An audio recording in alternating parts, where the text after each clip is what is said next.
この3つをしっかりマスターすれば誰でも英語を早く読めるようになります。はいどうも皆さんこんにちは。スターディーの河野玄斗です。皆さん、英語を制する者は受験を制するという風に聞いたことありませんか？こういう風にね言われる理由としては、英語っていうのはできるようになったら点数が安定するんですね。だからこそ皆さんにはね英語をしっかりと勉強してほしいんですけど、そんな大事な英語、多くの人が直面しているんじゃないかっていう問題が英語の時間が足りない問題。もっと英語長文が早く読めるようになったら時間に間に合うのになっていう風にね思ってる方多いんじゃないでしょうか。ということで今回は英語を早く読めるようにするための3箇条、この3つをしっかりマスターすれば誰でも英語を早く読めるようになります。なのでぜひ皆さんマスターしてみてください。まずは1つ目、文法をやりすぎない。これ結構ね意外に思う方もいると思いますが、初めに言っておくと文法力はあるに越したことはないです。ただ文法の勉強の方がねなんかこう知識として入ってくるわけだから、勉強してる感があるからっていう理由なのかもしれないんですけど、めったに使われないような文法や熟語表現をまずは片っ端から覚えていって、文章を読み出すのは後と、そういう風に考えている人が多いんですね。でもこれはですねあまりにもったいないんですよ。実際のところちゃんと精読、すなわちね一文一文文法を取りながらちゃんと読めるようになる。そのために必要な文法って本当に基本的なことだけで十分なんですよ。具体的に言えば語文形がある程度わかる。で、句と節とかね、品詞がある程度理解している。あと関係代名詞がある程度わかる。そして基本構文を軽く押さえている。それぐらいで十分なんですね。だからこそ、それだけ押さえたらもうね、積極的に文章を読み始めましょう。速読っていうのはひたすら精読。最低でも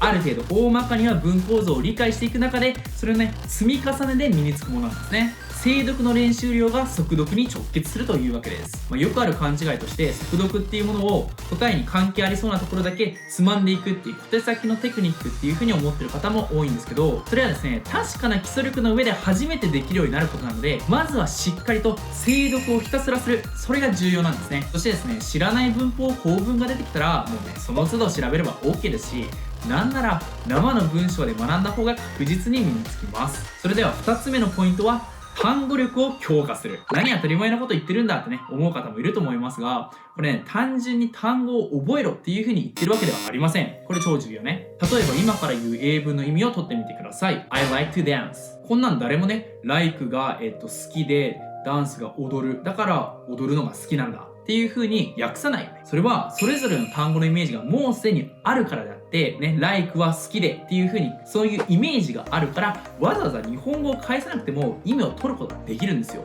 一方でね、例えば I'm reluctant to reveal the truth っていうね文章があったとして、これ文構造自体すごい簡単だけど、reluctant なんだっけな、したがらないか、reveal なんだっけな、明らかにするみたいな感じでやってたら、これね時間かかりますよね。ということで単語力を強化するっていうのは、なんとか和訳をひねり出せるようにするっていうことではなくて、そこからステップアップしてしっかりと英単語を聞いた時に日本語を返さずそのイメージをちゃんとできるようにすると、そこまで詰めるのが大事ということなんですね。それは普段の単語帳の勉強から意識することでもあるんですけど、これね普段の長文でも英語を読む時に、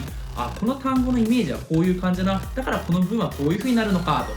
少しね意識してみるだけでだいぶ変わります。それでは3つ目、それは帰り読みをなくす。簡単な例で言うと I like to dance を和訳すると、私はダンスが好きですという風になって、これ日本語と英語語順が違いますよね。だから日本語を読むので英文を読んでしまうと、後ろから遡って意味を理解しようとするいわゆる帰り読みっていうものが発生してしまうんですね。この帰り読みをなくすことの何が重要かって、これ英語長文を早く読むだけじゃなくてリスニングにおいてすごく重要なんですよ。だってね、リスニングって文章が次から次に流れてきて戻ることできないですからね。じゃあどうすればいいのか。帰り読みをなくす方法、それは工夫して音読をすることです。音読すると必然的に前から後ろに文章が流れていくので、これね帰り読みが防げますよね。だからどういう工夫をすればいいのかっていうことなんですけど、それは2つあって、区切りを意識することと日本語を返さないこと。区切りを意識するっていうのは、例えば I couldn't swim when I was a child という例文、これを I couldn't